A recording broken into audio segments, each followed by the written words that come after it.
Bien le bonjour. Si tu es fatigué au quotidien, si dès que tu ouvres les yeux le matin, tu te dis que tu n'as pas assez dormi, la vidéo du jour elle est faite pour toi, parce qu'aujourd'hui je te donne le top 8 des aliments pour lutter contre la fatigue. Et on commence tout de suite. Le premier aliment que je vais te conseiller, c'est la banane. La banane, c'est connu. C'est un fruit très intéressant pour la santé parce qu'elle contient plein de bonnes choses, des choses qu'on appelle des minéraux, qui portent des noms comme le potassium ou le magnésium. Tu as peut-être déjà entendu parler de ça. C'est des choses qui sont absolument essentielles pour la santé de l'entièreté de ton corps, mais aussi qui rentrent dans les mécanismes de l'endormissement, de la relaxation, de la détente musculaire. Et ça, c'est super important pour que tu passes des bonnes nuits. Mais surtout, la banane, elle est intéressante parce qu'elle contient quelque chose qu'on appelle du tryptophane. Encore une fois, c'est un nom un peu barbare, retiens pas ça, on s'en fout complètement. Dis-toi juste que le tryptophane, c'est la matière première qui permet de fabriquer une hormone dans ton cerveau qu'on appelle la sérotonine, qui est l'une des 4 hormones du bonheur. T'as peut-être déjà entendu parler de ça, on a des espèces d'usines à drogue qui tournent en permanence dans notre cerveau et qui fabriquent des choses comme la dopamine, l'ocytocine, les endorphines et la sérotonine, c'est-à-dire les 4 hormones du bonheur. Et c'est important que ton cerveau fabrique cette fameuse sérotonine parce qu'elle contribue grandement à l'endormissement et donc à ce que tu passes des nuits plus efficaces et plus réparatrices. La banane, c'est un fruit un peu particulier parce que c'est pas vraiment local, même si c'est français, ça vient des dom-toms, donc si t'es en France métropolitaine, ça vient forcément d'un petit peu loin, mais on va quand même considérer que c'est un fruit très intéressant. En plus de ça, c'est un fruit super pratique, donc moi je pense qu'il n'y a absolument aucun problème pour que tu manges des bananes assez régulièrement. Même si tu manges une banane par jour par exemple, ça pose pas de souci. Par contre, si tu manges, allez, on va dire 3 fruits dans la journée, fais en sorte que les 2 autres fruits ne soient pas des bananes. Autre fruit très intéressant pour lutter contre la fatigue, c'est la pomme. La pomme, on l'oublie un petit peu parce qu'en fait, c'est vraiment devenu le fruit de base, quoi, le fruit lambda. On en mange depuis qu'on est petit, c'est de saison quasiment tout le temps en France. Donc finalement, on la voit un petit peu comme un fruit secondaire, un fruit un petit peu triste.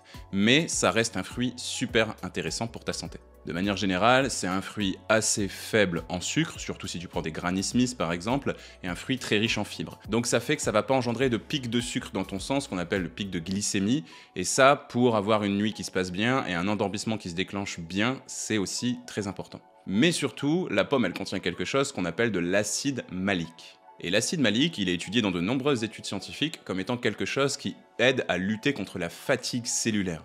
Donc en fait, consommer des pommes assez régulièrement, ça va permettre à ton corps de mieux se régénérer pendant tes nuits de sommeil.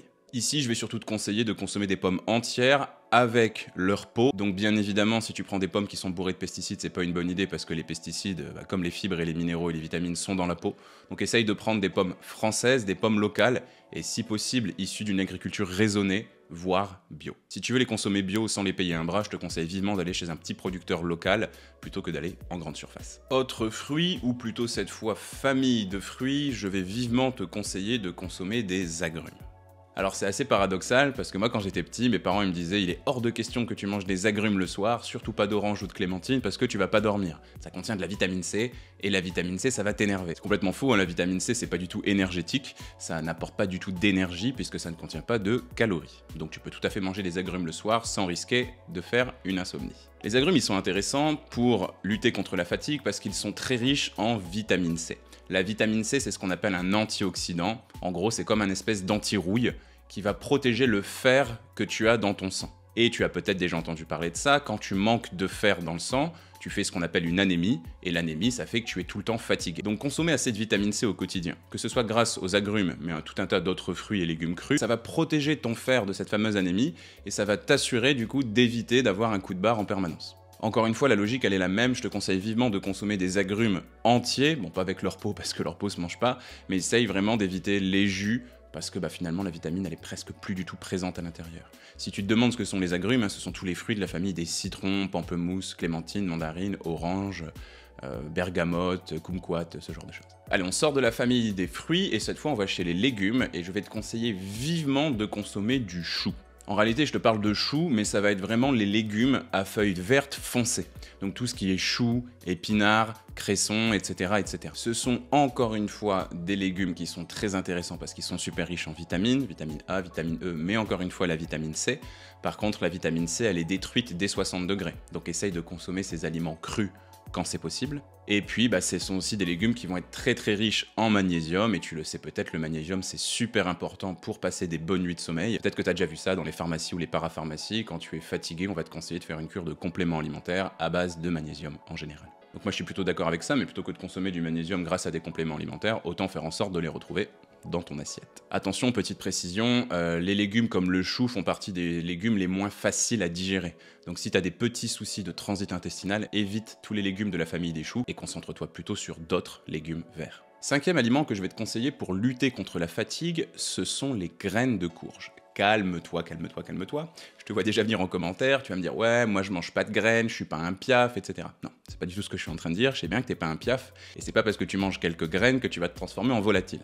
Mais il faut que tu ouvres un petit peu ton esprit et que tu te dises qu'il y a peut-être certaines familles d'aliments que tu as mis de côté depuis des années, parce que tu avais des clichés à leur sujet, alors qu'elles sont super intéressantes. Et je pense que c'est le cas des graines. Les graines de courge, elles vont être intéressantes dans un premier temps parce qu'elles sont assez riches en fer. Bon, après, ça reste du fer végétal, donc du fer beaucoup moins efficace que le fer qu'on retrouve dans les ingrédients d'origine animale, tels que la viande par exemple.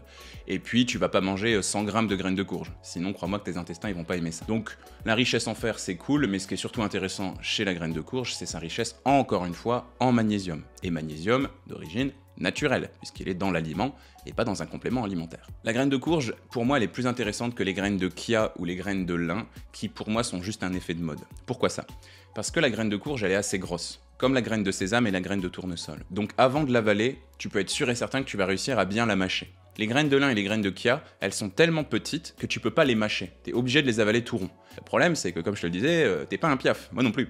Donc on n'a pas de gésier dans notre corps. On n'a pas de quoi broyer les graines qu'on avale tout rond, comme les oiseaux. Donc si tu manges des graines de chia ou des graines de lin que tu n'aurais pas fait ramollir dans un liquide, vu que tu les as pas mâchées, elles vont ressortir telles quelles dans les toilettes le lendemain. Bilan des courses, ça n'a servi à absolument à rien. Donc si tu manges des graines, essaye de manger encore une fois des graines françaises et plutôt des graines de grosse taille que tu peux facilement mâcher. Sixième aliment que je vais te conseiller pour lutter contre la fatigue, et alors lui c'est un de mes préférés, le chocolat. Et le chocolat le plus noir possible. Donc quand je te dis le plus noir possible, écoute tes goûts, écoute ce que tu peux tolérer en termes d'amertume. Si pour toi le plus noir possible c'est 55%, bon tant pis, prends du 55. Si tu peux aller jusqu'à 70, prends plutôt du 70. Tu peux aussi monter jusqu'à 90, mais il faut que ce soit encore une fois quelque chose qui te plaît, parce que s'il y a bien un aliment qui est là pour t'apporter du bonheur, c'est bien le chocolat. Le chocolat, encore une fois, on y revient, aliment super riche en magnésium, magnésium de très bonne qualité, donc je te conseille très vivement de manger du chocolat noir tous les jours. Et oui, tu pourrais te dire, qu'est-ce qu'il raconte le diététicien? Je croyais qu'il fallait interdire le chocolat et le fromage pour perdre du poids. Pas du tout, bien au contraire.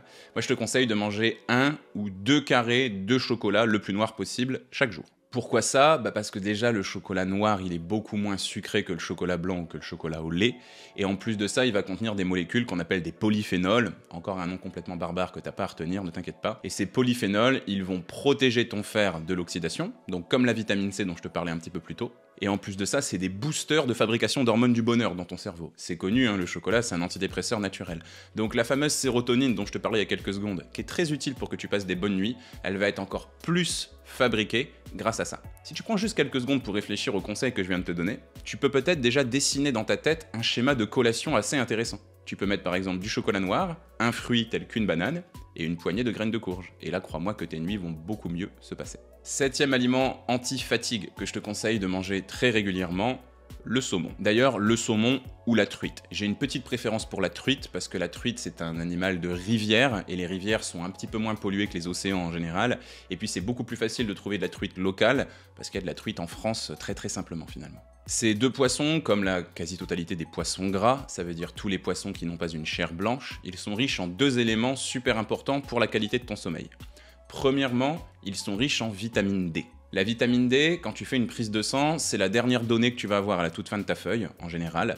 Et comme on habite en France, donc dans l'hémisphère nord de la planète, et moi personnellement j'habite au nord de la France, on est souvent carencé en vitamine D, on en manque. Pourquoi? Parce que la vitamine D, elle est aussi fabriquée grâce à l'ensoleillement. Et plus t'es loin de l'équateur, plus c'est triste au niveau ensoleillement. D'ailleurs, quand j'étais au Canada, c'est drôle parce que dans leur jus d'orange du matin, il y avait des petites bulles de gras qui flottaient à la surface parce qu'ils enrichissaient le jus d'orange en vitamine D. En France, je crois pas que ça existe. Donc la vitamine D, c'est vraiment la vitamine, la molécule à la mode depuis 10 ou 15 ans dans le milieu de la recherche en nutrition. On s'est rendu compte qu'elle était impliquée dans quasiment tous les mécanismes de ton organisme finalement. Et si tu en manques, tout le processus d'endormissement va être complètement flingué. Donc c'est important que tu essayes de faire en sorte de lutter contre cette carence, notamment grâce à des aliments comme les poissons gras. En plus de ça, le saumon et la truite sont aussi riches en oméga 3, et les oméga 3, ce sont des bonnes graisses qui vont participer à la fabrication des hormones du bonheur et de la relaxation, on va dire, dans ton cerveau. Donc encore une fois, super important pour bien dormir.